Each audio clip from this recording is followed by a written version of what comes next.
Producers were indicted for using minors in their films. And this drove Traci into seclusion for a year and a half. She resurfaced at age 20, and now she's breaking into legitimate films, and she's ready to tell the story of her nearly impossible transition. Please welcome Traci Lords. You can leave your house.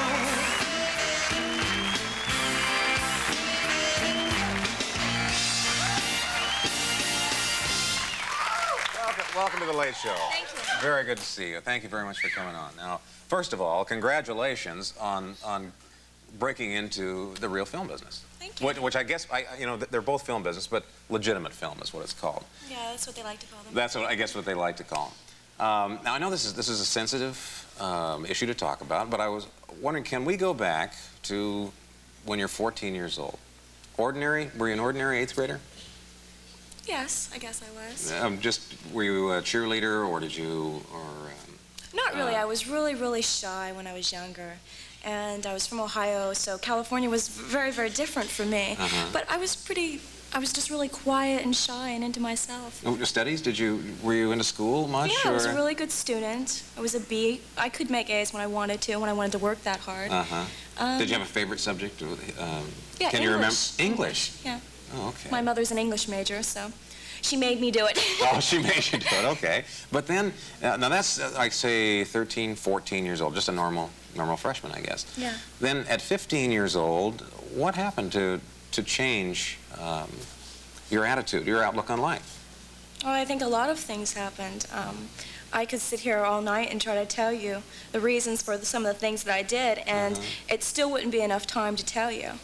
That's the reason I'm writing my book, because I think that I have a whole lot of things to say that might help other people from making some of the same mistakes that I made. And I guess, was it 15 years old? Is that when you left school? Yeah, I dropped out of school. You dropped when I out was of school? 15. I was a sophomore. At 16 years old? No, I was 15 when I started. Oh, you started in films? You were 15 years old? I was 15. Well, I didn't start in films. I posed for Penthouse when I was 15.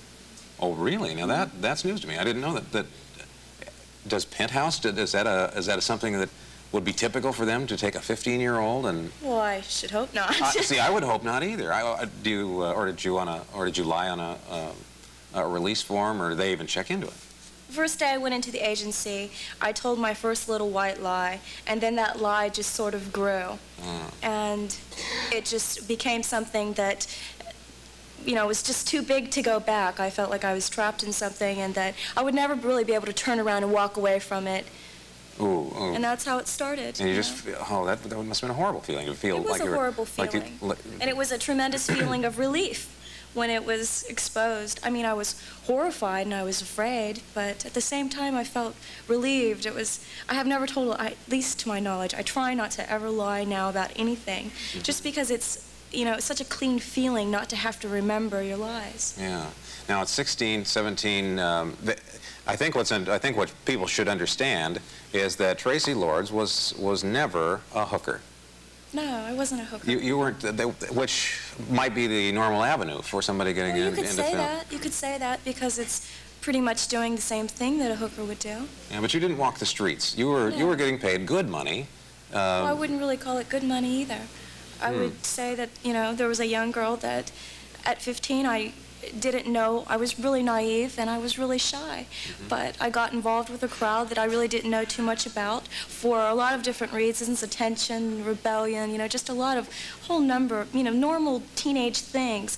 And they just really went to extremes with me. I think, and I think what showed an awful lot of strength from your standpoint was that at some point, at 18 years old, you said, this is wrong. I got to get out. No, I said that before I was 18. Did you really? I said that when I was right about 17. I think what really happened was that I grew up.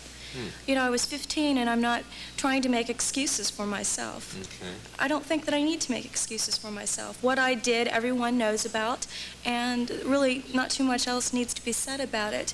When I was 17, I grew up and I realized what I was doing, and I wasn't happy with myself.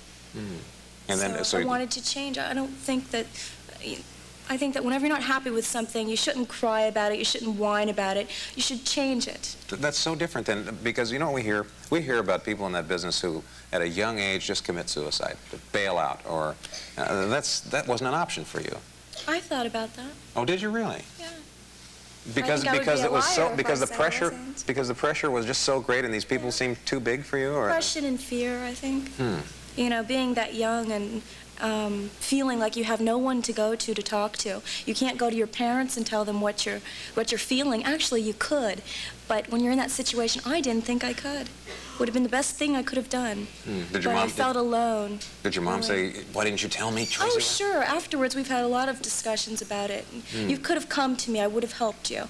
But at the time, I felt like, oh, she's going to be so upset. She's going to hate me. She's not going to love me anymore. But at the same time, I think the reason I did it was to get attention. I know that sounds really strange, but it's true. Well, and it did bring a lot of attention. Was it no, fun for a while? not that kind of attention. I never thought that anyone would know what I was doing. I was really? Yeah, I never thought that they would know. I thought that it was just my secret. And one of these days I could say, well, look at this. But I didn't think that everybody in the world would know. Well, it's, I guess that's a kind of a, yeah, it's a youth and a kind of a thinking that well, not that many people will really see it anyway, and I see. I think I let people around me, too, talk me into believing that no one would ever know. Yeah. Well, you have made a major transition now, and I want to talk about that when we come back from this break. I want to talk about the transition to legitimate filmmaking, some of the other things you're doing. We'll be back with Traci Lords right after this.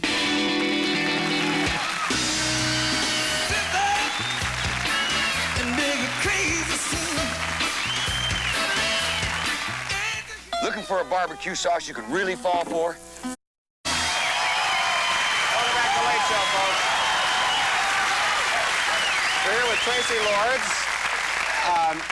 Traci, when you quit that business, you took a year and a half off, and how were you surviving? How did you pay the rent? I didn't intentionally take a year and a half off. I mean, I didn't plan when I would make my comeback, or I didn't even know what I was going to do with my life. You know, I just turned 18 and I was confused, and I really didn't know which way to go.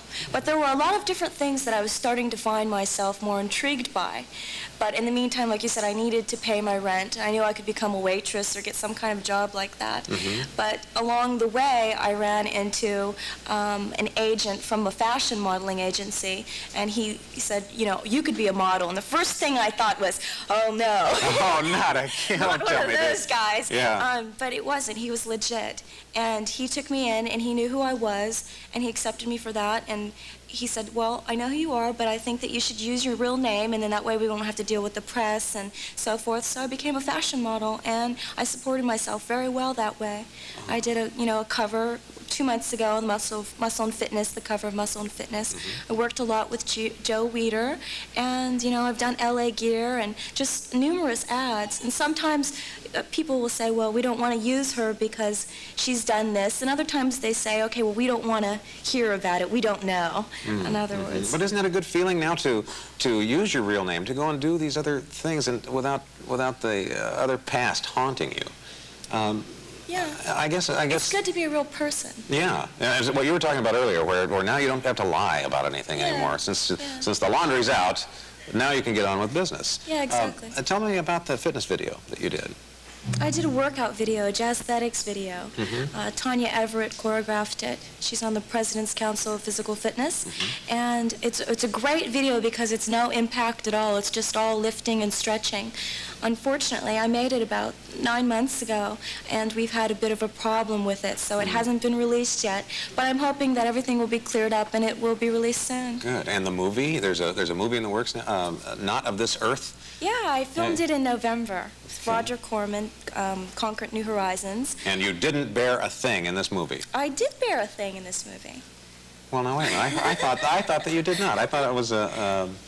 No, you'll see the back of my body. In the back. Oh, okay. All right. Well, that's quite a departure. You might see glimpses of other parts of my body, but it's nothing crude or tasteless at all. Good. Just because Roger Corman, his movies are just like that. They have, mean creatures and shapely women. So, two of my favorite things, by the way. Yeah.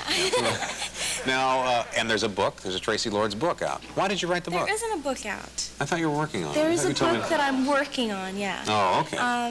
It's not out because I've been having problems getting a publishing deal. I've been Not taking after tonight. Well, the thing is that we have to go with the right publisher, not just any old publisher that'll publish it. And I want certain things with the publishing deal, and I think the book is really important because it'll give me a chance to say a lot of things that people don't understand or know about me, and it'll give other people that maybe are young and naive and just curious, which I think were some of my biggest problems. I was really curious. Well, they might read this and decide, no, I don't want to do that. That was really horrible. I mean, at the same way, it's kind of my claim to fame. It's really strange, but if they only knew all the little pieces I had to pick back up, they wouldn't do what I did. Well, I think you have. You've given people in that situation an opportunity, or at least shown them that you can rise above all that stuff. You know what? I'd like to show a clip from the movie. Can we do that? Yeah, great. All right. Well, this is from Not of This Earth. What is it? I don't think I'd like to know whatever it is. No one from this earth made it. You think the boss is some kind of man from Mars or something? I don't care if it's Darth Vader. I'm gonna wreck this. Well, wait, I don't think you should screw around. It might blow up or something. I never screw around. Wow. We couldn't bust this with a 20-pound sledge. There's nothing more we can do up here. I'm gonna keep looking around. You go down the cellar and see what you can find. Well, you're not gonna go down with me? Would you go? Okie doke.